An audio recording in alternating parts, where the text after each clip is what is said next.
Okay, so it's Sunday morning, and I just had a bunch of realizations come to a head where I can articulate them. And so I'm going to start talking about what I've realized. And some of it I haven't really even worked through verbally yet, but that's part of this magic. So I think that fear is the story of endings, the story of non existence. It's the awareness that we could not be.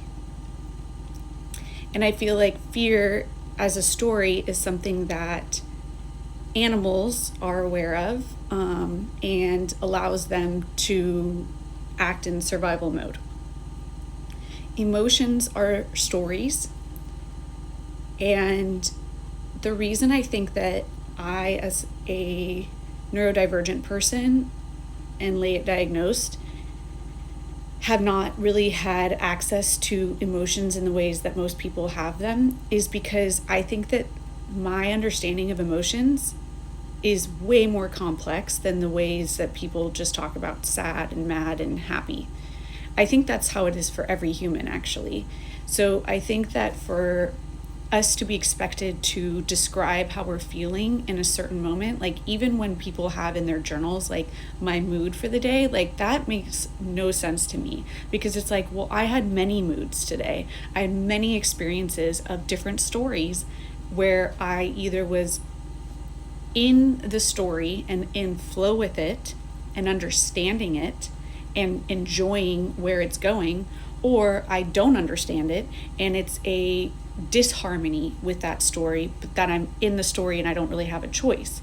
So it's I either get what's going on and that's a positive emotion for me, or it's the option to have a positive emotion for me, or I don't get what's going on and that is fear and anxiety, depression.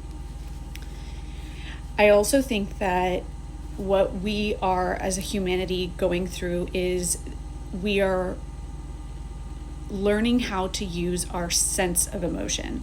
So if you think about it as emotions are a layer on our experiences that we have not really had access to, we've been very confused by. All the previous generations didn't have access to these layers in ways that they could work with it because it was pretty much about survival all the time. But because we have the tools, we have the technology, we have psychology, we have, as a humanity, as a race, we have come to a certain point where we have started to recognize that emotions are a really vital part of our experience in life. We have started to work through those. And what it looks like to work through an emotional experience when you have not done that before is it's like cleaning out a house, cleaning out a room. Let's just stick to a closet. You're cleaning out a closet.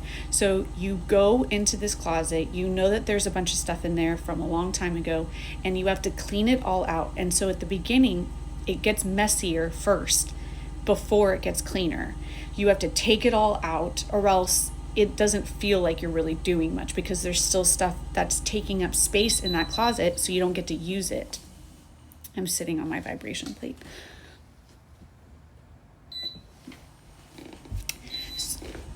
So you have to go and take everything out. And so for my own experiences, this emotional messiness that came after the initial recognition that there was a whole world of mine that had not been addressed or cared for or looked at came when I got my when I was in the middle of getting my autism diagnosis, where I was learning that there was a whole side of me that had been neglected and not given a chance to grow or partake in my daily experience of things. And so at the beginning of this, it was pretty scary because I was trying to share with my family, my husband at the time, and my parents and friends, some of them, that I had just recognized that this thing existed in me, and I didn't know what it was gonna I didn't know how to unmask or what that was gonna look like. And so what that ended up looking like, the messiness there, ended up being my divorce and my estrangement from my parents, my no contact experience with my parents.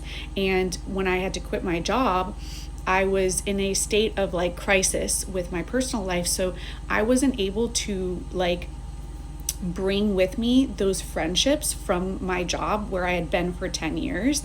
I wasn't able to like integrate those friendships into this new experience that I was in of being divorced and not working and healing emotionally, healing from autistic burnout. And so I had this emotional layer, was like, this was the moment where everything from my closet had been taken out and put on the ground.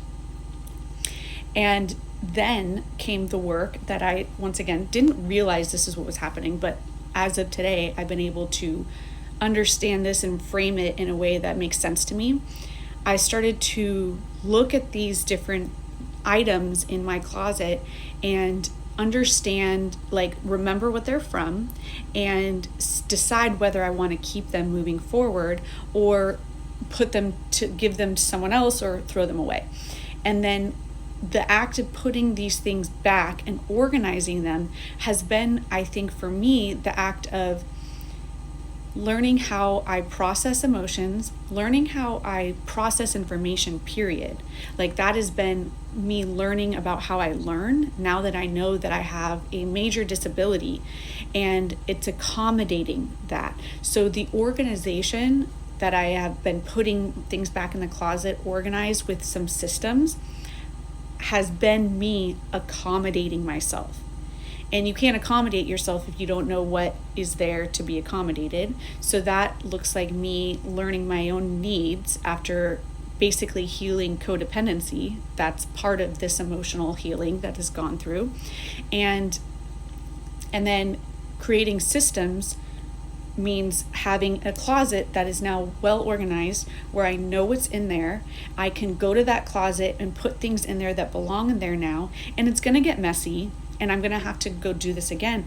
But I know now how to do this. Like, I know that this closet can hold these things, that I can go to this closet to find these things, and that this closet requires a certain level of maintenance over time.